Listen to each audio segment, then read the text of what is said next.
Okay चलो इस meme को देखते हैं। Do you know about this? क्या भाई? कि श्रीलंका के झंडे में शेर के हाथ में तलवार क्यों है? श्रीलंका के झंडे में शेर के हाथ में तलवार क्यों है? किसी को पता है तो बताओ। दोस्तों, कहा जाता है कि पुराने समय में एक राजा था जिसको शादी करने की इच्छा हुई। उसने अपने यहाँ की सभी रानियों को इकट्ठा करवाया और उसके बाद सभी को बीज देकर कहा कि 6 महीने बाद जो भी मुझे गुलाब का एक फूल लाकर देगा मैं उससे शादी कर लूंगा। 6 महीने बीत गए, सभी रानियां वापस इकट्ठा हुई। कुछ रानियों के हाथ में पीले गुलाब, कुछ रानियों के हाथ में गुलाबी गुलाब, कुछ रानियों के हाथ में सफेद गुलाब थे, लेकिन एक रानी के हाथ में कोई गुलाब नहीं था। राजा ने उस रानी से पूछा कि तुम्हारे हाथ में कोई गुलाब क्यों नहीं है? तो उस रानी ने कहा कि महाराज, आपने जो हमें बीज दिए थे वो तो गुलाब का था ही नहीं।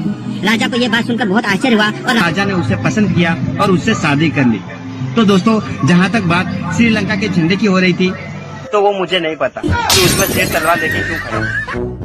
ओए यार, कौन गिर रहा है यार ऐसे मीम्स यार? चूतिया बनाया तुमको।